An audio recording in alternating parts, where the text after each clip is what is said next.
Detective ತೀಕ್ಷ್ಣ ಕುರಿತಾಗಿ ನಮ್ಮ ಅತಿಥಿಗಳು ಏನ್ ಹೇಳ್ತಾರೆ ಅಂತ ಮಾತನಾಡಿಸೋಣ. ನವನೀತ್ ಜಿ ಸರ್, ಹೇಗೆ ಅನಿಸ್ತು ತಮಗೆ? ಎಲ್ಲರಿಗೂ ನಮಸ್ತೆ. ಸೊ ಫಸ್ಟ್ ಆಫ್ ಆಲ್ ನಮ್ಮ ಮ್ಯಾಮ್ ಈಗಿನ ಅದೇ ಮಾತಾಡ್ತಾ ಇದ್ದೆ. ಆಲ್ಮೋಸ್ಟ್ ಒಂದು ವರ್ಷದ ಹಿಂದೆ ನಾನು ಮೂವಿನ ನೋಡಿದ್ದೀನಿ at the time of post production. Purushottam first of all ನನ್ನ ಬೆಸ್ಟ್ ಫ್ರೆಂಡ್. ಸೊ ಇಲ್ಲಿ ಇವತ್ತೊಂದು ಎರಡು ಸ್ಪೆಷಲ್ ಥಿಂಗ್ಸ್ ಆಗ್ತಾ ಇದೆ. ಮೊದಲನೇದು ಏನಂದರೆ ಪುರುಷೋತ್ತಮ್ದು ಫಸ್ಟ್ ಪ್ರೊಡಕ್ಷನ್ ಮೂವಿ ಡಿಟೆಕ್ಟಿವ್ ತೀಕ್ಷ್ಣ, ಹಾಗೂ ನಮ್ಮೆಲ್ಲರ ನೆಚ್ಚಿನ ತಾರೆ ಪ್ರಿಯಾಂಕಾ ಮೇಡಮ್ ಅವರ 50ನೇಯ ಮೂವಿ ಸಿನಿಮಾ. ಸೊ ಇದು ಒಂದು ಇಂಥ ಮೂಮೆಂಟಲ್ಲಿ ನಾನು ಭಾಗವಹಿಸ್ತಾ ಇರೋದು ನನಗೆ ಒಂದು ತುಂಬ ಖುಷಿ ಕೊಡುವಂತಹ ಒಂದು ಸಂಗತಿ. ಹೇಳ್ತಾ ಇದ್ದೆ ಒಂದು ವರ್ಷದ ಹಿಂದೆ ನಾನು ಇದನ್ನು ನೋಡಿದ್ದೀನಿ ಅಂತ ಹೇಳಿ. ಸೊ ನೀವೆಲ್ಲರೂ ಕೂಡ ಬಂದು ನೋಡಬೇಕು. ಜಾಸ್ತಿ ನಾನು ಹೇಳೋಕ್ಕಾಗಲ್ಲ, ಹೇಳ್ತಾ ಇಲ್ಲಿ ನಾನು ಇದು ಮಾಡ್ತೀನಿ. ಬಟ್ ತುಂಬಾ ಚೆನ್ನಾಗಿದೆ ಮೂವಿ, ಎಲ್ಲರೂ ಬಂದು ನೋಡಿ. ಇಲ್ಲಿ ಆ್ಯಕ್ಟ್ ಮಾಡಿರುವಂಥ ಪ್ರತಿಯೊಬ್ಬ ಕಲಾವಿದರು ಪೂರ ಅವರ ಏನಿದೆ ಅದು ಜೀವ ಪೂರ ಕೊಟ್ಟು ಮಾಡಿದ್ದಾರೆ ಆ್ಯಕ್ಟಿಂಗನ್ನು. So it's really very good. Please come, ಬಂದು ಎಲ್ಲರೂ ಕೂಡ ಇದನ್ನು ಹಾರೈಸಿ. ಸಿನಿಮಾ ಆರಂಭ ಮಾಡಿದ್ವು, ಸ್ವಲ್ಪ ಶೂಟಿಂಗ್ ಎಲ್ಲ ಚೆನ್ನಾಗಾಯಿತು, ಮುಗೀತು. ಬಟ್ ಎಲ್ಲೊಂದು ಕಡೆ ರಿಲೀಸ್ ಸೆನ್ಸರ್ ಎಲ್ಲ ಆಗಿತ್ತು. ನಮ್ಮ ನಿರ್ಮಾಪಕರು ಕೂಡ ಇವತ್ತು ಕೂಡ ಬಂದರೆ ಏನಪ್ಪ ಅಂದರೆ ತುಂಬ ಹೆಲ್ತ್ ಸಮಸ್ಯೆ ಆಗಿದೆ ಅವ್ರಿಗೆ, ಹಾಗಾಗಿ ಡಿಲೇ ಆಯಿತು. ಕೊನೆಯದಾಗಿ ಅವರು ಹೆಲ್ತ್ಗಿಂತ ಮುಖ್ಯವಾಗಿ ಸಿನಿಮಾನೇ ಮುಖ್ಯ ಅಂತ ಅಂದ್ಬಿಟ್ಟು ಆಸ್ಪತ್ರೆಲಿ ಇದ್ರೂ ಕೂಡ ಸಿನಿಮಾ ಇವತ್ತು ರಿಲೀಸ್ ಮಾಡಿ ಅಂತ ಅವ್ನು ಸಪೋರ್ಟ್ ಮಾಡ್ತಾ ಇದ್ದಾರೆ. ದಯವಿಟ್ಟು ನೀವೆಲ್ಲ ಸಪೋರ್ಟ್ ಮಾಡಬೇಕು, ರಿಕ್ವೆಸ್ಟು. ಮುಖ್ಯವಾಗಿ ಡಿಟೆಕ್ಟಿವ್ ತೀಕ್ಷ್ಣ ಅಂತಂದರೆ ನಾವು ಬುದ್ಧಿವಂತಿಕೆ ಇರುವಂಥ ಒಂದು ಸಿನಿಮಾ ಅಂತ ಹೇಳ್ತೀವಿ. ಈ ಕತೆ ಲೈನು ಹೇಗೆ ಕೇಳೋಕ್ಕಾಗಲ್ಲ ಅಂತಂದರೆ, ಈ ಜಗತ್ತಲ್ಲಿ ಪ್ರತಿಯೊಬ್ಬರು ಕೂಡ ಒಂದು ಅಧಿಕಾರ ಇರ್ಬೋದು, ಹಣ ಇರ್ಬೋದು, ಏನೇ ಇದ್ರೂ ಕೂಡ ಸಾಮ್ರಾಜ್ಯವನ್ನು ಕಟ್ಟಬೇಕಾದ್ರೆ ಉಳಿಸ್ಬೇಕಾದ್ರೆ ಬುದ್ಧಿ ಪ್ರಮುಖವಾಗಿರುತ್ತೆ. ಒಬ್ಬ ವ್ಯಕ್ತಿಗೆ ಒಳ್ಳೆ ಬುದ್ಧಿ ಇತ್ತು ಅಂದರೆ ಒಬ್ಬ ಡಿಟೆಕ್ಟಿವ್ ತೀಕ್ಷ್ಣ ಆಗ್ತಾರೆ. ಅದೇ ಕೆಟ್ಟ ಬುದ್ಧಿ ಇತ್ತು ಅಂದರೆ ಒಂದು ಕ್ಯಾರೆಕ್ಟರ್ ಹುಡ್ಕುತ್ತೆ. ಅವ್ರ ನಡುವೆ ಬುದ್ಧಿಯಲ್ಲೇ ಒಂದು ಪೈಪೋಟಿನ ತಗೊಂಡೋಗುವಂಥ ಕತೆ. ಒಂದು ಮುಖ್ಯವಾಗಿ ಏನಪ್ಪ ಹೇಳ್ತೀನಿ ಅಂತಂದರೆ, ಇಡೀ ಕತೆ ಸಾರಾಂಶ ಹೇಳೋಕ್ಕಾಗಲ್ಲ. ಯಾಕೆಂದರೆ ಫಸ್ಟಿಂದ ಲಾಸ್ಟ್ವರೆಗೂ ಕೂಡ ಕಥೆನ ಜಡ್ಜ್ ಮಾಡೋದು ತುಂಬ ಕಷ್ಟ. ಕಥೆನ ನಾನು 1 ವರ್ಷ ಕೂಡ ಕಥೆನ ಮಾಡ್ತಾ ಹೋದೆ. ಬಟ್ ಸಿನಿಮಾನೂ ಅಷ್ಟೇ ನಾವು ತುಂಬ ಡಿವೈಡ್ ಆಗಿ ಮಾಡಬೇಕಾಗುತ್ತೆ. ಏನಕ್ಕೆ ಅಂತಂದರೆ ಪ್ರತಿ ಪರ್ಸನ್ ಕೂಡ ಬೇರೆ ಬೇರೆ ಥರನೇ ಮಾಡಬೇಕಾಯ್ತು. ಪ್ರತಿ ವರ್ಗನೂ ಕೂಡ ಪ್ರತಿಯೊಂದು ಸೆಟ್ ಹಾಕಬೇಕಾಗುತ್ತೆ. ಈಗ ಈ ಸಿನಿಮಾಗೆ ಸೆಟ್ ಆಗಿರೋಲ್ಲಪ್ಪ ಅಂದ್ರೆ ನವೀನ್ ಅಂತ, ರಕ್ಷಿತ್ ಶೆಟ್ಟಿ ಅವ್ರ ಜೊತೆ ಕೆಲಸ ಮಾಡಿದ್ರು, ಜೀಕರಣ ಮಾಡಿದ್ರು. ಒಂದು ಸೆಟ್ಟು ನಾವು ಅದನ್ನು ರಿಮೂವ್ ಮಾಡಬೇಕಂದ್ರೆ ಮ್ಯಾಕ್ಸಿಮಮ್ 1 ತಿಂಗಳು ಆಗೋದು. ಹಾಗಾಗಿ ಇಡೀ ಚಿತ್ರನ ನಾವು 1 ವರ್ಷ ಟೈಮ್ ತಗೊಂಡ್ವು. ಬಟ್ ಚಿತ್ರೀಕರಣ ಮಾಡ್ಬೇಕಾದ್ರೆ ಕಡಿಮೆ ದಿನ ಮಾಡಿದ್ವು. ಬಟ್ ಸೆಟ್ಗೆ ತುಂಬ ಖರ್ಚಾಯಿತು, ರಿಚಾಗಿ ಮಾಡಿದ್ದಾರೆ. ಮುಖ್ಯವಾಗಿ ಇಲ್ಲಿ ಯಾರನ್ನು ನೆನಪಿಸ್ಬೇಕು ಅಂತಂದರೆ, ಇಡೀ ಸಿನಿಮಾ ಆರಂಭಕ್ಕೆ ನಮ್ಮ ಮುನಿ ಚರಣ ಹಾಗೆ ಮುನಿ ಪ್ರಸನ್ನ ಸರ್ ಅವರಿಂದನೇ ಸಿನಿಮಾ ಆಯಿತು. ಆದರೆ ಈ ಸಿನಿಮಾ ಆರಂಭ ಮಾಡಿದ್ದು ನಮ್ಮ ಪುರುಷೋತ್ತಮ್ ಅವರು. ಬಟ್ ವಿಧಿ ಏನಪ್ಪ ಅಂದ್ರೆ ಅವರಿಂದನೇ ಇದು ರಿಲೀಸ್ ಮಾಡ್ಬೇಕಂತ ಬಂತು. ಇವ್ರು 3 ಜನ ಸೇರಿ ಸಿನಿಮಾ ಮಾಡಿಲ್ಲ ಅಂದರೆ ಇವತ್ತು ಸಿನಿಮಾ ಆಗ್ತಿರಲಿಲ್ಲ.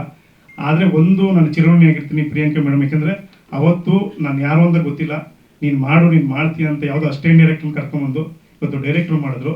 ನಾನು ನನ್ನ ಬಗ್ಗೆನೇ ಹೇಳ್ಕೋದಿಲ್ಲ, ಯಾಕಂದರೆ ಈ ಸ್ಟೋರಿ ನೋಡೋದು ನಿಮ್ಗೆ ಏನು ಅನಿಸುತ್ತೆ ಗೊತ್ತಾಗುತ್ತೆ. ಹಾಗಾಗಿ ಪ್ರಿಯಾಂಕಾ ಮೇಡಮ್ ನಾನು ಚಿರಋಣಿ ಆಗಿರ್ತೀನಿ. ಈ 3 ಜನ ನನ್ನ ಲೈಫಲ್ಲಿ ಯಾವಾಗಲೂ ಕೂಡ ನೆನ್ಪಿಟ್ಕೊತೀನಿ. ಒಂದು ಪುರುಷೋತ್ತಮ್ ಸಾರು, ಮುನೀಚರಣ್ ಸಾರು, ಹಾಗೆ ಪ್ರಸನ್ನ ಸಾರು. ಸಿನಿಮಾ ಶೂಟಿಂಗು 31 ದಿವಸ ಶೂಟ್ ಮಾಡಿದ್ದಾರೆ.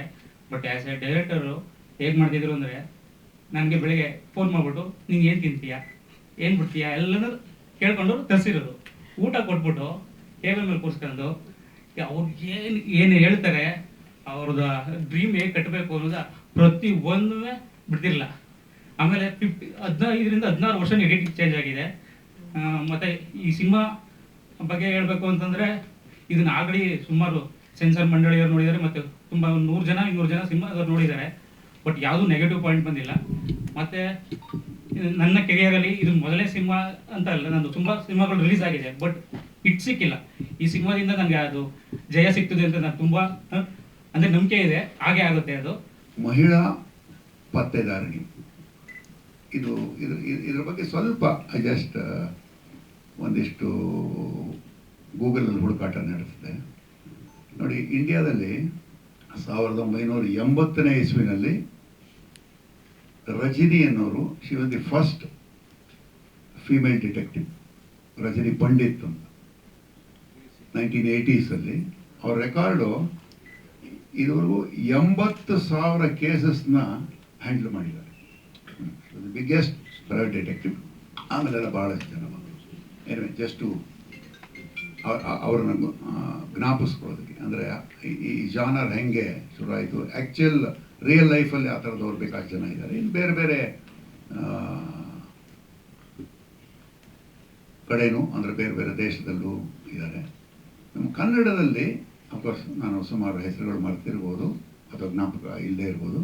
ನನಗೆ ಜ್ಞಾಪಕ ಇದ್ದಾಗೆ ಮಾಲಾಶ್ರೀ ಅವರು ಈ ಥರದೊಂದು 2-3 ಸಿನಿಮಾ ಪೊಲೀಸ್ ಪಾತ್ರಗಳು ಮಾಡಿದರು. Lady commissioner, lady police, sort detective ಮಾಡಿದರು. ಆ್ಯಂಡ್ ಅಫ್ಕೋರ್ಸ್ ಡಿಟೆಕ್ಟಿವ್ ತೀಕ್ಷ್ಣ, ಟೈಟ್ಲಲ್ಲೇ ಇದೆ ತೀಕ್ಷ್ಣ ಅಂತ, ಅಂದರೆ ತೀಕ್ಷ್ಣ ಬುದ್ಧಿಯ ಡಿಟೆಕ್ಟಿವ್. ಸೊ ಅಂದರೆ ಚುರುಕು ಬುದ್ಧಿ, ತೀಕ್ಷ್ಣ ಬುದ್ಧಿ.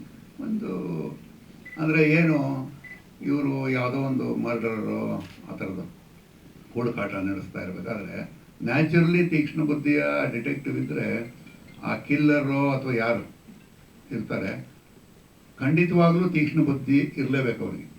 One step ahead of the crime of the police.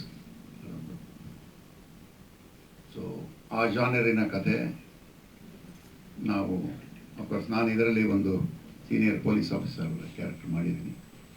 ಈ ಯಾಕೆ ಪ್ರೈವೇಟ್ ಡಿಟೆಕ್ಟಿವ್ ಇರ್ತಾರೆ ಅಂತಂದರೆ ನಮಗೆ ಗೊತ್ತಿದ್ದಾಗೆ ಈ ಪೊಲೀಸ್ ಡಿಪಾರ್ಟ್ಮೆಂಟಲ್ಲಿ ಒಂದು ಕೇಸ್ ಕಂಡುಹಿಡಿಬೇಕಾದ್ರೆ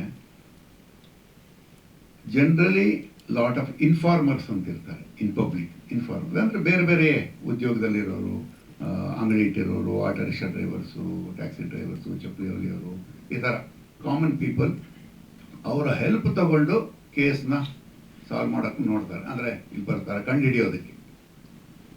ಇದ್ರ ಜೊತೆಗೆ ಇಂಪಾರ್ಟೆಂಟ್ ಕೇಸ್ ಅಂದರೆ ಮೇಜರ್ ಯಾವ್ದಾದ್ರು ಕ್ರೈಮ್ ಕಂಡುಹಿಡಿಬೇಕಾದ್ರೆ ಈ ಪ್ರೈವೇಟ್ ಡಿಟೆಕ್ಟಿವ್ಸ್ನ ಅವರ ಹೆಲ್ಪನ್ನು ತಗೋತಾರೆ, which is norm in everywhere all over the world. So ಆ ಥರ ಇಂಡಿಯಾದಲ್ಲೂ ತಗೋತಾರೆ. ಆ ಥರದ ಹೆಲ್ಪ್ ತಗೊಳ್ಳುವಂಥ ಸಂದರ್ಭದಲ್ಲಿ ಇಲ್ಲಿ ಅದನ್ನು ಬೇಸ್ ಇಟ್ಕೊಂಡು ಮಾಡಿದ್ದಾರೆ ಅಂತ ಹೇಳ್ಕೊಳ್ಳೋದು ಅಂತ ಅಂದ್ಕೊಂಡಿದ್ದೀನಿ.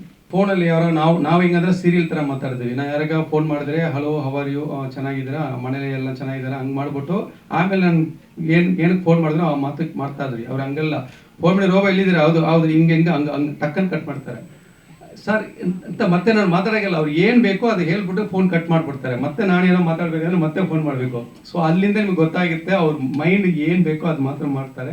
ಸೊ ಈ ಮೂವಿ ಸೀರಿಯಲ್ ಥರ ಇರಲ್ಲ, ತುಂಬ ಶಾರ್ಟ್ಕಟ್ಟಲ್ಲಿ ಎಡಿಟರ್ ಹೇಳೋ ಥರ ಫುಲ್ ಫಾಸ್ಟ್ ಇರುತ್ತೆ.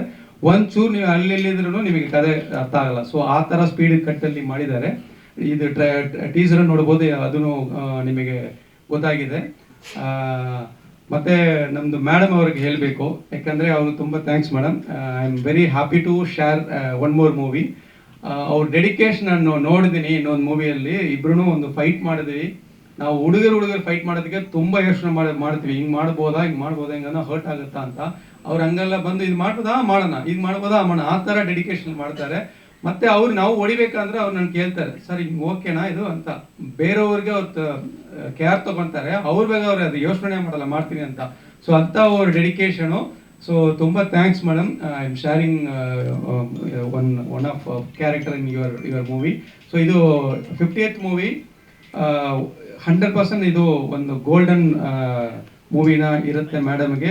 ನಮ್ಮದು ಕನ್ನಡ ಇಂಡಸ್ಟ್ರಿಗೆ ಇದು ಒಂದು ಒಳ್ಳೆ, ಯಾಕಂದರೆ ಹೀರೋಯಿನ್ ಓರಿಯೆಂಟೆಡ್ ತುಂಬ ಕಮ್ಮಿ ಮೂವಿ ಬರ್ತಾ ಇದೆ. ಬಟ್ ಬರೋ ಮೂವಿ ಎಲ್ಲ ಇವಾಗ ಇನ್ನೂ ಜಾಸ್ತಿ ಬರಬೇಕು. ಯಾಕಂದರೆ ತುಂಬ ಹೀರೋಯಿನ್ಸ್ಗಳು ಬೇರೆ ಸಾಂಗ್ಸ್ಗಳಿಗೆ ಮತ್ತು ರೊಮ್ಯಾನ್ಸ್ ಮಾತ್ರ ಯೂಸ್ ಮಾಡ್ತಾರೆ. ಹಂಗೆಲ್ಲ ಹೀರೋಯಿನ್ಸ್ಗಳಿಗೆ ವ್ಯಾಲ್ಯೂ ಇರುತ್ತೆ ಅಂತ ಹೇಳ್ಬಿಟ್ಟು ಮಾಡಿರೋ ತ್ರಿವಿಕ್ರಮ್ ರಘು ಸರ್ಗೆ ತುಂಬ ಥ್ಯಾಂಕ್ಸ್ ಹೇಳ್ತಾ ಇದ್ದೀನಿ. ಸೊ ನಮ್ಮ ಥರ ಟ್ಯಾಲೆಂಟ್ ಅವ್ರಿಗೆ ಚೆನ್ನಾಗಿ ಯೂಸ್ ಮಾಡಿದ್ದಾರೆ. ನಮ್ಮ ಕ್ಯಾರೆಕ್ಟರ್ ಹೆಂಗ ಅಂದರೆ ಯಾರು ಯೋಚನೆ ಮಾಡಿದ್ರು ನಮ್ದು ನಾರ್ಮಲಾಗಿ ಯೋಚನೆ ಮಾಡಲ್ಲ. ಆ ಥರನೇ ಅವ್ರಿಗೂ ರೋಬೋ ಬಂದ್ರೆ ಅವ್ರು ಹಿಂಗೆ ಮಾಡೋಣ ಅಂತ ಅವ್ರು ಹೆಂಗೆ ಬೇಕೋ ಹಂಗೆ ಮಾಡಿದ್ದಾರೆ. ಸೊ ಈ ಮೂವಿ ನಾನು ಆ್ಯಕ್ಟ್ ಮಾಡೋ ಒಂದು 2-3 ಡೇಸ್ ನಾನು ಶೂಟಿಂಗಲ್ಲಿ ನಾನು ಊಟನೇ ಮಾಡಲ್ಲ, ಮನೇಲೇ ಊಟ ಮಾಡಲ್ಲ, ಶೂಟಿಂಗ್ ಸ್ಪಾಟಲ್ಲಿ ಊಟ ಮಾಡಲ್ಲ. ಏನಕ್ಕಂದರೆ ನನಗೊಂದು ಈ ಮೂವಿಲಿ ನೀವು ನೋಡಿರ್ಬೋದು, ಒಂದು ಗೋಲ್ಡ್ ಟೀತ್ ಹಾಕಿದ್ದಾರೆ. ಅದು ಒರಿಜಿನಲ್ ಆಗಿ ಆಗಬೇಕು, ಅದು ಫಿಟ್ಟಿಂಗ್ ಸಿಗಲ್ಲ, ಅದು ಲೇಟ್ ಆಗುತ್ತೆ ಅಂತ ಹೇಳ್ಬಿಟ್ಟು ಇದು ಡೆಂಟಲ್ಗೆ ಹೋಗಿ ಹಂಗೆ ಫಿಕ್ಸ್ ಮಾಡಿಬಿಟ್ರು.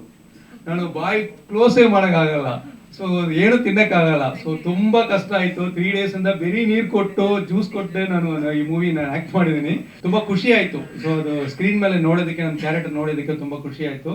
ಸೊ ಇನ್ನೂ ಈ ಮೂವಿ ಥಿಯೇಟ್ರಿಗೆ ಬಂದು ಎಲ್ಲರೂ ನಿಮ್ಗೆ ಸಪೋರ್ಟ್ ಮಾಡಿ ಈ ಕನ್ನಡ ಚಿತ್ರದ ಹಿಟ್ ಮೂವಿ ಲಿಸ್ಟಲ್ಲಿ ಬರುತ್ತೆ ಅಂತ ನನ್ಗೆ ನಂಬಿಕೆ ಇದೆ. ಮುಖ್ಯವಾಗಿ ಈ ಪಾತ್ರ ಹೇಳ್ಬೇಕಂದ್ರೆ ರಘು ಸರ್ ನನಗೆ ಆಫೀಸಿಗೆ ಕರೆದ್ಬಿಟ್ಟು, ಸರ್ ಈ ಕೂದಲು ಹೀಗೆ ಇರುತ್ತೋ ಅಥವಾ ಕಟ್ ಮಾಡಿಸ್ತೀರಾ ಅಂತ ಕೇಳಿದ್ರು. ಸರ್ ಯಾಕೆ ಸರ್ ಅಂದೆ.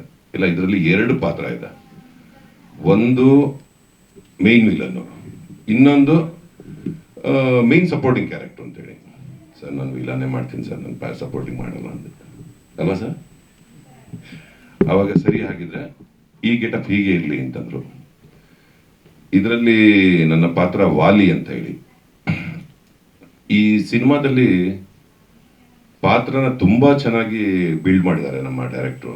ಮುಖ್ಯವಾಗಿ ಪ್ರಿಯಾಂಕಾ ಮೇಡಮ್ ಅವರ ಜೊತೆ ನಾನು ಫೈಟ್ ಮಾಡ್ಬೇಕಾದ್ರೆ ನನಗೆ ಒಂದ್ ಕಡೆ ಹೆದರಿಕೆ ಇತ್ತು, ಎಲ್ಲಿ ನಾನು ಅವರಿಗೆ ಅಪ್ಪಿ ಏನಾದ್ರು ಹೆಚ್ಚು ಕಮ್ಮಿ ಹರ್ಟ್ ಮಾಡ್ಬಿಡ್ತೀನೋ ಅಂತ ಹೇಳಿ. ಬಟ್ ಮೇಡಮ್ ಎಷ್ಟು ಸಪೋರ್ಟ್ ಮಾಡೋರು ಅಂತಂದ್ರೆ, ನೀವು ಅಲ್ಲಿಗೆ ಯಾಕ್ರಿ ಒದಿತಾ ಇದ್ದೀರಾ, ಕರೆಕ್ಟಾಗಿ ಒದಿಬೇಕಾದ ಪೋರ್ಷನ್ಗೆ ಒದಿರಿ ಅಂತೇಳಿ. ನಿಜವಾಗ್ಲೂ ಮೇಡಮ್ ಒಂದ್ಸಲ ಬೆನ್ನಿಗೆ ಒದಿಬೇಕಾದ್ರೆ ಜೋರಾಗಿ ಒದ್ಬಿಟ್ಟಿದೆ. ನನಗೆ ತುಂಬಾ ಬೇಜಾರಾಗೋಗಿತ್ತು. ನಾನು ಆಸೆ ಪಡ್ತಾ ಇರೋದು ಒಂದು ಒಳ್ಳೆ ಬ್ರೇಕ್ ಬೇಕು ನನಗೆ ಅಂತ ಹೇಳಿ. ಅದು ಈ ಸಿನಿಮಾದಿಂದ ಸಿಗತ್ತೆ ಅಂತ ನನಗೆ 100% ನಂಬಿಕೆ ಇದೆ. ಇದಕ್ಕೋಸ್ಕರ ನಾನು 5 ವರ್ಷದಿಂದ ಕಾಯ್ತಾ ಇದ್ದೀನಿ. ಸಿನಿಮಾ ಕೆಲವು ಕಾರಣಾಂತರಗಳಿಂದ ಮುಂದೆ ಬಂತು. ಪಾಪ ನಿರ್ಮಾಪಕರು ಇವತ್ತು ಆರೋಗ್ಯ ಸರಿ ಇಲ್ಲದೆ ಹಾಸ್ಪಿಟಲ್ ಇದ್ದಾರೆ ಅಂತೇಳಿ ಕೇಳ್ಪಟ್ಟೆ. ದೇವರಲ್ಲಿ ನಾನು ಅವರಿಗೆ ಪ್ರಾರ್ಥಿಸ್ತೀನಿ, ಆದಷ್ಟು ಬೇಗ ಅವರು ಗುಣಮುಖರಾಗಿ ವಾಪಸ್ ಬಂದು ಇನ್ನೂ ಹೆಚ್ಚು ಸಿನಿಮಾಗಳನ್ನ ಮಾಡ್ಲಿ ಅಂತೇಳಿ ಆ ದೇವರಲ್ಲಿ ನಾನು ಪ್ರಾರ್ಥಿಸ್ತೀನಿ. ಎಲ್ಲರೂ ಹೇಳಿದ ಹಾಗೆ ಈ ಸಿನಿಮಾದಲ್ಲಿ ನಾನು ಪ್ರಿಯಾಂಕಾ ಮೇಡಮ್ ಅವ್ರದ್ದು ಯಂಗ್ ತೀಕ್ಷ್ಣ ರೋಲ್ ಪ್ಲೇ ಮಾಡಿದ್ದೇನೆ. ಡೈರೆಕ್ಟರ್ ಸರ್ ಬಂದು ಕತೆ ಹೇಳುವಾಗ ಅವರು ಹೇಳಿದ್ರು, ಒಂದು ಓದು ಬರಹ ಗೊತ್ತಿಲ್ಲದ ಒಂದು ಹುಡುಗಿ ಡಿಟೆಕ್ಟಿವ್ ಆಗ್ತಾಳೆ ಅಂತ. And this movie is filled with suspense and mainly ಒಂದು ಫೀಮೇಲ್ ಸೆಂಟ್ರಿಕ್ ಮೂವಿ. ಸೊ ನನಗೆ ಕತೆ ತುಂಬ ಇಷ್ಟ ಆಯಿತು. ಅದಕ್ಕಿಂತ ಜಾಸ್ತಿ ಡೈರೆಕ್ಟರ್ ಸರ್ ನನಗೆ ಹೇಳುವಾಗ ನಾನು ಪ್ರಿಯಾಂಕಾ ಮೇಡಮ್ ಜೊತೆ ಕೆಲಸ ಮಾಡ್ತೇನೆ ಅಂತ, ಎಸ್ಪೆಷಲಿ ಅವರದೇ ಯಂಗ್ ತೀಕ್ಷ್ಣ ರೋಲ್ ಪ್ಲೇ ಮಾಡ್ತೇನೆ ಅಂತ, I was in the cloud 9 ಅಂತ ಹೇಳ್ಬಹುದು. It was a proud moment for me. ಯಾಕೆಂದರೆ ಚಿಕ್ಕ ವಯಸ್ಸಿನಿಂದಲೇ ಅವ್ರದ್ದು H2O ಸಿನಿಮಾದು ಹೂವೇ ಹಾಡನ್ನು ಕೇಳಿ I was your big fan ma'am. ಹಾಗೆ ನಾನು ಮಾತಾಡುವ ಶೈಲಿ ಮಂಗಳೂರು ಕನ್ನಡ, ಬಟ್ ಈ ಸಿನಿಮಾಕ್ಕಾಗಿ ಬೆಂಗಳೂರು ಕನ್ನಡ ಬೇಕಾಗಿತ್ತು. ಸೊ ಡೈರೆಕ್ಟರ್ ಸರ್ ಅವರು ನನಗೆ ತುಂಬ ಪ್ರಾಕ್ಟೀಸ್ ಕೊಟ್ಟಿದ್ದಾರೆ, ತುಂಬ ಹೆಲ್ಪ್ ಮಾಡಿದ್ದಾರೆ, ತಾಳ್ಮೆಯಿಂದ ನನಗೆ ಮಾರ್ಗದರ್ಶನ ನೀಡಿದ್ದಾರೆ. ಸೊ ಮತ್ತೊಮ್ಮೆ thank you sir, thank you Trivikram sir. ಹಾಗೆ ನಿಮ್ಮೆಲ್ಲರ ಹತ್ರ ರಿಕ್ವೆಸ್ಟ್ ಇದೆ, ಈ ಡಿಟೆಕ್ಟಿವ್ ತೀಕ್ಷ್ಣ ಸಿನಿಮಾ ನೀವು ನೋಡಬೇಕು, ನಮ್ಮ ಟೀಮಿಗೆ ನಿಮ್ಮದು ಸಪೋರ್ಟ್ ಮಾಡಬೇಕು, ಹಾಗೆ ನಿಮ್ಮ ಪ್ರೀತಿ ಆಶೀರ್ವಾದ ನಮ್ಮ ಟೀಮ್ ಮೇಲೆ ಇರಲಿ. Thank you so much. ತುಂಬ ಒಳ್ಳೆ ಕಥೆನ ಆಯ್ಕೆ ಮಾಡ್ಕೊಂಡಿದ್ದಾರೆ 50th ಮೂವಿಲಿ. ತುಂಬ ಚೆನ್ನಾಗಿ ಮೂಡ್ ಬಂದಿದೆ ಇವ್ರ ಪಾತ್ರ. ಓವರ್ ಆಲ್ ಸಿನಿಮಾ ಇದರಲ್ಲಿ ನಂದು ಹೌದು, ಅಫ್ಕೋರ್ಸ್ ಇವ್ರು ಹೇಳ್ದಾಗೆ ಎಮೋಷ್ನಲ್ ಪಾತ್ರನೇ, ಆದರೆ ಸಂಪೂರ್ಣವಾಗಿ ಅದನ್ನೇ ಅಂತ ನಾವು ಹೇಳೋಕ್ಕಾಗಲ್ಲ. ಯಾಕೆಂದರೆ ಶುರುವಾಗೋದು ಹಾಗೆ, ಕತೆ ಮೂಲಕನೂ ಅಷ್ಟೇ, ಪಾತ್ರದ ಮೂಲಕನೂ ಅಷ್ಟೇ, ಶುರುವಾಗೋದು ಎಮೋಷ್ನಲಿನೇ ಶುರುವಾದರೂ ಆಮೇಲೆ ಅದು ಏನೇನು ಚಾಲೆಂಜಸ್ನ ಫೇಸ್ ಮಾಡ್ತಾ ಹೋಗುತ್ತೆ, ಹೇಗೆ ಒಂದು ಹೆಲ್ಪ್ಲೆಸ್ ಮದರ್ ಟರ್ನ್ ಆಗ್ತಾ ಹೋಗ್ತಾಳೆ ಅನ್ನೋದೇ ಕಥೆಯ ಸಾರಾಂಶ ಆಗ್ತಾ ಹೋಗುತ್ತೆ ನನ್ನ ಪಾತ್ರದ ಕಡೆಗೆ.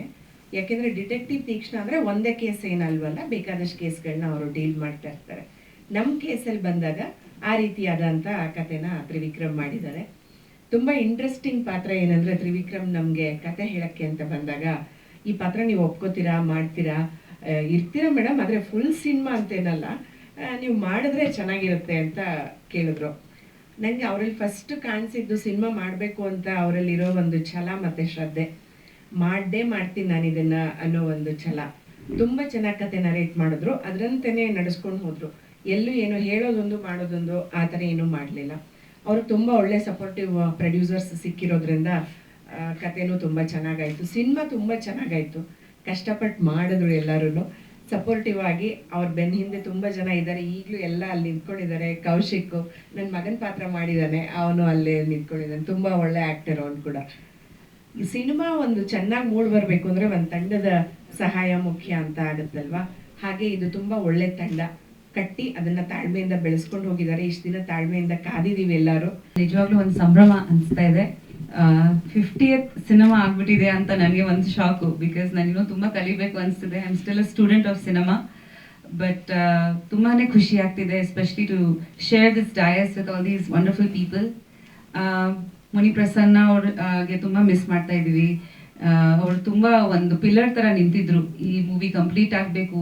ಲಾಸ್ಟ್ ಮಂತ್ವರೆಗೂ ನನ್ನ ಹತ್ರ ತುಂಬ ಮಾತಾಡ್ತಾ ಇದ್ರು ರಿಲೀಸ್ ಮಾಡಬೇಕಂತ. ಇವತ್ತು ಅವ್ರು ಹಾಸ್ಪಿಟಲಲ್ಲಿ ಇದ್ದಾರೆ. So I hope and pray that he gets well soon. And ಖಂಡಿತ ಪುರುಷೋತ್ತಮ್ ಅವರು, thank you so much for your support also to release this film. 50ನೇ ಮೂವಿ ಅಷ್ಟು ಈಸಿ ಅಲ್ಲ actually. Every movie like ma'am set ಒಂದು team work ಖಂಡಿತ. So ನಿಮ್ಮ ಜೊತೆಲಿ ಈ ಟೀಮ್ ಜೊತೆಲಿ like it's all a journey. So ಒಂದು ದೊಡ್ಡ ಫ್ಯಾಮಿಲಿ ಕ್ರಿಯೇಟ್ ಆಗಿತ್ತು. ಆಲ್ಮೋಸ್ಟ್ 25 ವರ್ಷದ ಜರ್ನಿ ನಂದು ಮೂವೀಸ್ನಲ್ಲಿ. So I have a huge family and ಆ ಫ್ಯಾಮಿಲಿ ಸಪೋರ್ಟಿಂದಾನೇ I think it was possible that ನನ್ನ 50th ಮೂವಿ ಆಗಿದೆ. So thank you so much ನಿಮ್ಮೆಲ್ರಿಗೆ. ಆ್ಯಂಡ್ ನಂದು ಪ್ರತಿಯೊಂದು ಮೂವಿ ಟೀಮ್ಸ್ಗೆ ನಾನು ಥ್ಯಾಂಕ್ ಹೇಳೋದಕ್ಕೆ ಇಷ್ಟಪಡ್ತೀನಿ ಇವತ್ತು. ಬಿಕಾಸ್ ಅವರಿಂದನೇ ಇದು ಸಾಧ್ಯ ಆಗಿತ್ತು ನನಗೆ. And also my family, because ಖಂಡಿತ ಉಪೇಂದ್ರ ಅವರು ನಮ್ಮ ಮಕ್ಕಳು ತುಂಬ ಸಪೋರ್ಟ್ ಮಾಡ್ತಿದ್ದಾರೆ. ನನ್ನ ಮದುವೆ ನಂತರ ಮತ್ತೆ ಮೂವೀಸ್ ಮಾಡ್ತೀನಿ ಅಂತ ನನಗೆ ಆ್ಯಕ್ಚುಲಿ ಅದು ಗೊತ್ತಿರಲಿಲ್ಲ ಆ್ಯಂಡ್ ಅನ್ಕೊಂಡಿರಲಿಲ್ಲ. ಸೊ ನಾನು ತುಂಬ I just follow my heart. ಮದುವೆ ಆದೆ, ಆಮೇಲೆ ಒಂದಷ್ಟು ಆಫರ್ಗಳು ಬಂತು, ಓಕೆ ಮಾಡೋಣ, ಇದು ಟ್ರೈ ಮಾಡೋಣ, ಅದು ಟ್ರೈ ಮಾಡೋಣ ಅಂತ ಒಂದು ವಿತ್ ಮೈ ಗಟ್ ಫೀಲಿಂಗ್ ಮುಂದೆ ಹೋಗಿದ್ದೀನಿ. ಆ್ಯಂಡ್ ಅದ್ರ ಜೊತೆಲಿ ಆಡಿಯನ್ಸ್ ಸಪೋರ್ಟ್ ಸಿಕ್ಕಿದೆ. ನೀವು ತುಂಬ ಸಪೋರ್ಟ್ ಮಾಡಿದ್ದಾರೆ. ಆಲ್ಮೋಸ್ಟ್ ಎಲ್ರದ್ದು ಹೆಸರುಗಳು ಗೊತ್ತಿದೆ ನನಗೆ ಇಲ್ಲಿ ಉಪಸ್ಥಿತ ಆಗಿರೋದು. ಸೊ ಆ ಥರ ಒಂದು ಸ್ಟ್ರಾಂಗ್ ಫ್ಯಾಮಿಲಿ ಇದೆ ನನಗೆ. So I feel very blessed. And after ಮದುವೆ ನಂತರ ನನ್ನ ಜರ್ನಿಯಲ್ಲಿ ನನಗೆ ತುಂಬ ಒಳ್ಳೆ ಒಳ್ಳೆ ಸ್ಕ್ರಿಪ್ಟ್ ಸಿಕ್ಕಿದೆ. So I feel very lucky. Mummy, Devaki, Ugravatar and 1980. So ಇಂಥವು I mean life is beautiful ಇನ್ನೊಂದಷ್ಟು ಬರೋದಿದೆ. ಬಟ್ ಈ ಥರ ಸ್ಕ್ರಿಪ್ಟ್ಗಳು ಬರೋದು ಇದೆಯಲ್ಲ ಅದು ತುಂಬ ಮುಖ್ಯ. ಸೊ ನಾನು ಆಯ್ಕೆಯಾಗಿ ನನಗೆ ಆಸೆ ಇರುತ್ತೆ, ಬಟ್ ಮೇಕರ್ಸು ನನ್ನನ್ನು ಆಯ್ಕೆ ಮಾಡಿ ಈ ಥರ ಪಾತ್ರಗಳ ಮಾಡ್ಬೋದು, ಇದು ಬಿಸ್ನೆಸ್ ಆಗ್ಬೋದು ಅಂತ ಒಂದು ಅನ್ಕೋಬೇಕು, ಆವಾಗನೇ ಮೂವೀಸ್ ಆಗೋದು. ಸೊ ಹಾಗೆ ಈ ಮೂವಿ ರಘು ನನ್ನ ಹತ್ರ ಬಂದಾಗ ಹಿ ವಾಸ್ ವರ್ಕಿಂಗ್ ಇನ್ ಉಗ್ರಾವತಾರ್. ನನಗೆ ತುಂಬ ಖುಷಿ ಆಯಿತು. ಯಾಕಂದರೆ ಇದು ಬರೀ ಫಿಸಿಕಲ್ ಸ್ಟ್ರೆಂತ್ ಅಲ್ಲ, ಒಂದು ಇಂಟೆಲಿಜೆನ್ಸ್ ಮೇಲೆ ಹೋಗುತ್ತೆ. ಸೊ ಅದು ತುಂಬ ಇಂಪಾರ್ಟೆಂಟ್ ಹೆಣ್ಮಕ್ಳಿಗೆ. So we always think that our male counterparts ಅವ್ರು ನಮ್ಗಿಂತ ಫಿಸಿಕಲಿ ಸ್ಟ್ರಾಂಗ್ ಆಗಿರ್ತಾರೆ. ಬಟ್ ಈ ಇಂಟೆಲಿಜೆನ್ಸ್ ಇಸ್ ತುಂಬಾ ಮುಖ್ಯ ಯಾವುದೋ ಒಂದು ಪ್ರೊಫೆಷನ್ದಲ್ಲಿ ಆಗಲಿ. So I think this Teekshna represents that. Teekshna ಅರ್ಥನೋ ಇಂಟೆಲಿಜೆನ್ಸ್ ಅಂತ, if I am not mistaken. So especially ಹೆಣ್ಮಕ್ಳಿಗೆ like your daughter over here. So ನಂದು ದಿಶಾನಿ. ಸೊ ದಿಶಾನಿ ತರ ಹೆಣ್ಮಕ್ಳಿಗೆ they are my target audience. That ಈ ತರ ಚಿಕ್ಕ ಮಕ್ಕಳಿಗೆ ಕಮ್ ಆನ್ ಸ್ಟೇಜ್. ನಮಗೆ ಒಂದು ಸೂಪರ್ ಹೀರೋ ಅಂದರೆ ನಾವು ಯಾವಾಗ ಸ್ಪೈಡರ್ ಮ್ಯಾನ್, ಸೂಪರ್ ಮ್ಯಾನ್ ಏನೋ ಒಂದು ಅನ್ಕೊಂತೀವಿ. So for girls like her, ಕಮ್ಮಿ Dishani, for girls like her we need representation. Like ದಿಶಾನಿಗೆ ಯಾರು ಸೂಪರ್ ಹೀರೋ ಆಗ್ಬೋದು ಅಂತ. ಸೊ ದೀಸ್ ಕೈಂಡ್ ಆಫ್ ಚಿಲ್ಡ್ರನ್ಗೆ ಮೂವೀಸ್ ಆಗಬೇಕು ಅಂತ ನನಗೆ ತುಂಬ ಆಸೆ ಇದೆ. ಮಕ್ಕಳು ನೋಡಿ ಸ್ಫೂರ್ತಿ ಪಡೋದು, ಒಂದು ಮಾದರಿಯಾಗಿ ತಗೊಳ್ಳೋದು ಕ್ಯಾರೆಕ್ಟರ್ಸ್ ನಾವು ಸಿನಿಮಾದಲ್ಲಿ ರೆಪ್ರೆಸೆಂಟ್ ಮಾಡಬೇಕು. ಬಿಕಾಸ್ ಇತ್ತೀಚೆಗೆ ತುಂಬ ಮೂವೀಸಲ್ಲಿ ಹೆಚ್ಚಾಗಿ ನಾವು ವೈಲೆನ್ಸ್ ತೋರಿಸ್ತೀವಿ, ಹೆಚ್ಚಾಗಿ ನಾವು ಬೇರೆ ರೀತಿ ಅಡಲ್ಟ್ ಕಾಂಟೆಂಟ್ ಕೂಡ ಬರುತ್ತೆ. ಸೊ ನನ್ನ ಅನಿಸಿಕೆ ದಟ್ ಈ ಥರ ಮಕ್ಕಳಿಗೆ ಕೂಡ ಮೂವೀಸ್ ಬರಬೇಕು. ಅವ್ರು ಒಂದು ಅಪ್ಪ ಅಮ್ಮ ಜೊತೆ ಹೋಗಿ ಒಂದು ಮೂವಿ ನೋಡ್ಬೇಕಂತ, ನಾವು ಒಂದು ಇಡೀ ಫ್ಯಾಮಿಲಿ ಹೋಗಿ ಒಂದು ಮೂವಿ ನೋಡಬೇಕು, ಖುಷಿ ಪಟ್ಟು ಬರಬೇಕು ಅಂತ ಒಂದು ಇರಬೇಕು. ಆಲ್ರೆಡಿ ನಿಮ್ಗೆ ಎಲ್ಲರಿಗೂ ಗೊತ್ತಿದೆ ದಟ್ ಒಂದು ಜನರೇಷನ್ಗೆ ಲಾಟ್ ಆಫ್ ಇಮೋಷನಲ್ ಇನ್ಸ್ಟೆಬಿಲಿಟಿ ಆಗ್ತಿದೆ. There is a lot of suicides, murders ನಾವು ಪ್ರತಿಯೊಂದು ದಿವಸ ಸೋಷಿಯಲ್ ಮೀಡಿಯಾದಲ್ಲಿ ನೋಡ್ತಾನೆ ಇರ್ತೀವಿ. So I feel that this emotional disbalance is happening because of so many things that they are watching online on their phone which is inappropriate ಅವ್ರ ಏಜ್ಗೆ, ಅದು ತಕ್ಕಂಥ ಏಜ್ಗೆ ಅಲ್ಲ. ಸೊ ಹಾಗಾಗಿ ನಮ್ಮ ಜವಾಬ್ದಾರಿ ಇದೆ. ನಾವು ಸಿನಿಮಾದಲ್ಲಿ ನಾವು ಲಿಬರ್ಟೀಸ್ ತಗೋಬಹುದು, ಬಟ್ ಇನ್ನೊಂದು ಆಡಿಯನ್ಸ್ಗೆ ಕೇಟರ್ ಮಾಡೋದು ಜವಾಬ್ದಾರಿ ನಮ್ದು ಇದೆ. ಸೊ ಖಂಡಿತ like her age group will definitely enjoy this movie. ಅಲ್ಲಿಂದ ಅವ್ರಿಗೆ ಒಂದು ಸ್ಟ್ರೆಂತ್ ಸಿಗೋದು, ಒಂದು ಖುಷಿ ಪಡೋದು, ಒಂದು ರೋಲ್ ಮಾಡೆಲ್ ಸಿಗೋ ಥರ ನಾವು ಮಾಡಬೇಕು. Because movies are very very powerful. And ನಾನು ಖುಷಿ ಪಡ್ತಿದ್ದೆ ದಟ್ ಈ ನಮ್ಮ ಮೂವಿಗೆ ಒಂದು ಸೆನ್ಸರಲ್ಲಿ ಕಟ್ ಸಿಗ್ಲಿಲ್ಲ, ಒಂದು ಮ್ಯೂಟು ಮಾಡಿಲ್ಲ, ಒಂದು ಕಟ್ಟಿರಲಿಲ್ಲ. ಸೊ ನಾವು ಹೇಗೆ ಕಲ್ಸಿದ್ವಿ ಹಂಗೆ ಬಂದಿದೆ ಮೂವಿ. ಸೊ ತುಂಬ ಖುಷಿ ಆಗ್ತಿದೆ. ಅದ್ರ ಜೊತೆಲಿ I think what stands out in this movie especially is the art direction and camera work and music. Of course direction ತುಂಬ ಚೆನ್ನಾಗಿ ಮಾಡಿದ್ದಾರೆ ರಘು, ಕಾಂಟೆಂಟ್ ತುಂಬ ಚೆನ್ನಾಗಿದೆ. ಅದ್ರ ಜೊತೆಲಿ art work and I think DOP ಅವ್ರದ್ದು ಕೆಲಸ ತುಂಬಾ ಚೆನ್ನಾಗಿದೆ. ಮನು ಅವರು ಅದ್ಭುತವಾಗಿ ಕೆಲಸ ಮಾಡಿದ್ದಾರೆ. ಆ್ಯಂಡ್ ಮ್ಯೂಸಿಕ್, ಸೊ ನೀವು ನೋಡಿದ್ದೀರಾ ಪ್ರತಿಯೊಂದು ಫ್ರೇಮು ಒಂದು ತುಂಬ ಚೆನ್ನಾಗಿ ಬಂದಿದೆ. ಒಂದು ಹಾಲಿವುಡ್ ಮೂವಿ ಥರ ಫೀಲ್ ಕೊಟ್ಟಿದ್ದಾರೆ. Is work really hard. So ನಿಮ್ಮೆಲ್ಲರದ್ದು ಸಪೋರ್ಟ್ ತುಂಬ ಮುಖ್ಯ. ಬಿಕಾಸ್ ನನಗೆ ಅನ್ಸುತ್ತೆ ಹೆಣ್ಮಕ್ಳಿಗೆ ಲೈಕ್ ನಾವು ಮಕ್ಕಳ ಮೂವಿ ಅಂದ್ಕೊಂಡು ನಾವು ಸ್ವಲ್ಪ ಡಾಕ್ಯುಮೆಂಟ್ರಿ ಟೈಪ್ ಅನ್ಕೊಂಡ್ಬಿಡ್ತೀವಿ. ಮಕ್ಕಳಿಗೆ ತೋರಿಸೋ ಥರ ಅದು ಎಂಟರ್ಟೈನಿಂಗ್ ಆಗಿರಲ್ಲ. ಯೂಶಲಿ ಪೇರೆಂಟ್ಸ್ ಒಂದು ಎಂಟರ್ಟೈನ್ಮೆಂಟ್ ಕೂಡ ಬೇಕು. ಸೊ ನಾವು ಬರೀ ಮಕ್ಕಳಿಗೆ ಯೋಚನೆ ಮಾಡಿ ಈ ಏಜ್ ಗ್ರೂಪ್ ಇದೆಯಲ್ವಾ ಟಿಲ್ 13-14 ಅಟ್ಲೀಸ್ಟ್. ಸೊ ತುಂಬ content, I think adult content ಇವಾಗ ಒ ಟಿ ಟಿನೂ ಇದೆ, ಅದಕ್ಕೆ ಒಂದು ಸೆನ್ಸರ್ ಇಲ್ಲ. ಸೊ ಮಕ್ಕಳು are expose to so much content. So ಕೆಲವ್ರು ಪೇರೆಂಟ್ಸ್ ಅದು ನೋಡೋಕ್ಕೆ ಬಿಡಲ್ಲ. ಇವಾಗ ಯಾವ ಮೂವೀಸ್ಗೆ ಕರ್ಕೊಂಡು ಹೋಗ್ತೀರಾ ನೀವು ಚಿಕ್ಕ ಮಕ್ಕಳಿಗೆ? ಪ್ರತಿಯೊಂದು ಮೂವಿನಲ್ಲಿ ತುಂಬ ವೈಲೆನ್ಸ್ ಇದೆ, ಒಂದಷ್ಟು ಸೀನ್ಸ್ ಇದೆ, ಡಬಲ್ ಮೀನಿಂಗ್ ಡೈಲಾಗ್ಸ್ ಇರುತ್ತೆ. ಸೊ ಒಂದೊಂದ್ಸತಿ ಎಂಬ್ಯಾರಸ್ಮೆಂಟ್ ಆಗಿಬಿಡುತ್ತೆ ಫ್ಯಾಮಿಲಿ ಜೊತೆ, ನೋಡೋಕ್ಕಾಗಲ್ಲ. ಸೊ ಆ ಮೂವೀಸ್ ಒಂದು ಜಾನರ್ಗೆ, ಒಂದು ಕ್ಲಾಸ್ ಆಫ್ ಆಡಿಯನ್ಸ್ಗೆ okay, but family movies especially with ಈ ಥರ ಮಕ್ಕಳಿಗೆ ಐ ಥಿಂಕ್ ದಟ್ ಕನ್ನಡ ಸಿನಿಮಾದಲ್ಲಿ ಒಂದು ಪ್ರಯತ್ನ ಬರಬೇಕು ದಟ್ ಈ ಥರ ಆಡಿಯನ್ಸ್ಗೆ ನಾವು ಎಂಟರ್ಟೈನಿಂಗ್ ಆಗಿ ಮೂವೀಸ್ ಮಾಡೋದು, ನಾಟ್ ಬೋರಿಂಗ್ ಮೂವೀಸ್, ಬಟ್ ಚೆನ್ನಾಗಿ. ಹೌದು, ಅವ್ರು ಇನ್ಸ್ಪೈರ್ ಆಗಬೇಕು, ಅವ್ರಿಗೆ ಸ್ಟ್ರೆಂತ್ ಸಿಗಬೇಕು, ಅವ್ರಿಗೆ ಒಂದು ಸ್ಫೂರ್ತಿ ಬರಬೇಕು ಮೂವೀಸ್ ನೋಡಿ, that is female characters can also be heroes ಅಂತ. ಬರೀ ಮೇಲ್ ಫಿಗರ್ಸ್ಗೆ ಹೀರೋಸ್ ಆಗಿ ನೋಡ್ತೀವಿ ನಾವು. ಸೊ ಅದು ಒಂದು ಪ್ರಯತ್ನ ಇದೆ. ಇದ್ರ ಜೊತೆಲಿ ಅನ್ರಿಯಲಿಸ್ಟಿಕ್ ಕೂಡ ಇಲ್ಲ, ಅವ್ರು ತುಂಬಾ sharpness use, how we can use our brain to solve cases. ಈಗ ನ್ಯಾನ್ಸಿ ಡ್ರೂ ತರ ಅನ್ಕೊಳ್ಳಿ, ನ್ಯಾನ್ಸಿ ಡ್ರೂದು ಇತ್ತು. ನಮ್ ಕ್ಯಾಲ್ಕಟಲ್ಲಿ ಬ್ಯೋಮಕೇಶ್ ಬಕ್ಷಿ ಅಂತ ತುಂಬಾ ಫೇಮಸ್ ಆಗಿತ್ತು. ಬ್ಯೋಮಕೇಶ್ ಬಕ್ಷಿದು ತುಂಬಾ ಬುಕ್ಸು, ಇವತ್ತು ಲಾಸ್ಟ್ ಮಂತ್ ಕೂಡ ಒಂದು ಮೂವಿ ರಿಲೀಸ್ ಆಗಿತ್ತು, ಅವ್ರು ತುಂಬಾ ಪಾರ್ಟ್ಸ್ ಮಾಡ್ಕೊಂಡದ್ದು ತುಂಬಾ ಚೆನ್ನಾಗಿ ಹೋಗುತ್ತೆ, ಮರ್ಡರ್ ಮಿಸ್ಟ್ರೀಸು. ಸೊ ಈ ತರ ಮಾಡಿದ್ರೆ ಐ ಥಿಂಕ್ ಒಂಥರ ಮಕ್ಕಳಿಗೆ ಇಂಟ್ರೆಸ್ಟ್ ಬರುತ್ತೆ, ಪ್ಲಸ್ ಯುನೋ ಒಂದು ಹೋಲ್ಸಮ್ ಎಂಟರ್ಟೈನ್ಮೆಂಟ್ ಅಂತ ಹೇಳ್ಬೋದು, ಒಂದು ಫ್ಯಾಮಿಲಿ ಎಂಟರ್ಟೈನ್ಮೆಂಟ್ ತರ. ಕರೆಕ್ಟ್ ಸರ್, ಬಿಕಾಸ್ ಮೊನ್ನೆ ಕೂಡ ನಿಯರ್ ಮೈ ಹೌಸ್ 99 ಅಲ್ಲಿ ಒಂದು ಕೇಸ್ ಆಗಿತ್ತು. ನಮಗೆ ಎಷ್ಟು ಭಯ ಆಗೋಯ್ತು, ಲೈಕ್ ಒಂದು ಕಾಲೇಜ್ ಹುಡುಗಿ ಜಸ್ಟ್ ಬಿಕಾಸ್ ಒಂದು ಎಸ್ ಎಮ್ ಎಸ್ ಇಂದ 20 minutes she is jumped in the Sankey tank. So ನನ್ನ ತಾಯಿ ಕೂಡ, ನನಗೆ ಮಕ್ಕಳಿದ್ದಾರೆ. ಸೊ ನನಗೆ ಅನಿಸ್ತದೆ ಏನಾಗ್ತಾ ಇದೆ ಈ ಜನರೇಷನ್ಗೆ, ಯಾಕೆ why are the taking such steps, ಯಾಕೆ ಪೇರೆಂಟ್ಸ್ ಹತ್ರ ಮಾತಾಡ್ತಾ ಇಲ್ಲ, ಸ್ಕೂಲಲ್ಲಿ ಕೌನ್ಸಿಲರ್ಸ್ ಹತ್ರ ಮಾತಾಡ್ತಾ ಇಲ್ಲ, ಏನಕ್ಕೆ ಏಕ್ದಮ್ ಲೈಕ್ ಇಮೋಷನಲ್ ಸ್ಟ್ರೆಂತ್ ಒಂದು ಬೇಕಲ್ಲ ಎಲ್ರಿಗೆ, we have to face life ಅನ್ನೋದೊಂದು ಇದು ಬಿಡ್ಬೇಕಲ್ಲ. ಸೊ ಖಂಡಿತ ಮೂವೀಸ್ ಇಂದ ನಾವು ತುಂಬಾ ಇನ್ಫ್ಲುಯೆನ್ಸ್ ಮಾಡ್ಬೋದು ಮಕ್ಕಳಿಗೆ. ಒಂದು ಇನ್ಫಾರ್ಮೇಶನ್ ಕೊಡ್ಬೋದು, ಎರಡನೇದು ಸ್ಟ್ರೆಂತ್ ಕೊಡ್ಬೋದು, ಮೂರನೇದು ಐ ಥಿಂಕ್ ತುಂಬಾ you know like we can give them this is also another way of life, you can do what you wish. ಹಾ, ಸೊ ನನಗೆ ಯಾವಾಗ ಒಂದು ಪ್ರಯತ್ನ ಇದ್ದೇ ಇರುತ್ತೆ ನನಗೆ, ಈವನ್ ಇನ್ ಉಗ್ರಾವ ಥರ ದೇವರ್ ಮೆನಿ ಮೆಸೇಜಸ್. ಬಟ್ ಹೆಚ್ಚಾಗಿ ನಾನು ನ್ಯೂಸ್ ನೋಡ್ತಾ ನನಗೆ ಅನ್ಸುತ್ತೆ that we need more movies which are pro children. Yeah, because kids there mind is very delicate. CID ನಂಗೆ ತುಂಬಾ ಇಷ್ಟ, ನಾನು ಕ್ರೈಮ್ ಥ್ರಿಲ್ಲರ್ಸ್ ನೋಡ್ತಾನೆ ಇರ್ತೀನಿ. ಆಕ್ಚುಲಿ ಸರ್ ಹೇಳಿದಾಗ ರಜನಿ ನನಗೆ ಜ್ಞಾಪಕ ಆಯ್ತು, ರಜನಿ ತುಂಬಾ ಫೇಮಸ್ ಆಗಿತ್ತು. ಆಮೇಲೆ ಒಂದು ಹೌಸ್ ವೈಫ್ ಡಿಟೆಕ್ಟಿವ್ ಅಂತ ಒಂದು ಸೀರಿಯಲ್ ಬರ್ತಿತ್ತು ಬೆಂಗಾಲಿನಲ್ಲಿ, ಅದು ಕೂಡ ನಾನು ನೋಡ್ತಿದ್ದೆ. ಜನರಲಿ ನನಗೆ ಡಿಟೆಕ್ಟಿವ್ ಸ್ಟೋರೀಸ್ ತುಂಬಾನೇ ಇಷ್ಟ. ಸೊ ನಾನು ಯಾವಾಗ ಇದು ಸಿಕ್ಕಿದ್ರೆ ನೋಡ್ತಾನೆ ಇರ್ತೀನಿ. ಬಟ್ ಉಪೇಂದ್ರ ಅವ್ರು ನಿಮ್ಗೆ ಹೇಳ್ತಾರೆ ನಾನ್ ಡಿಟೆಕ್ಟಿವ್, ಅವರಲ್ಲ ಅಂತ. ಅವ್ರು ಕೇಳಿದ್ರೆ ಅವ್ರಂಗೆ ಹೇಳ್ತಾರೆ, ಇಲ್ಲ ಅವರು ನಿಮ್ಗೆ ಕರೆಕ್ಟ್ ಪಾತ್ರ ಸಿಕ್ಕಿದೆ ಬಿಡು ಅಂತ, ನೀನ್ ಒಂದ್ ವೇಳೆ ನಿಜವಾಗ್ಲೂ ಡಿಟೆಕ್ಟಿವ್ ಆಗ್ಬೇಕಾಗಿತ್ತು ಅಂತ.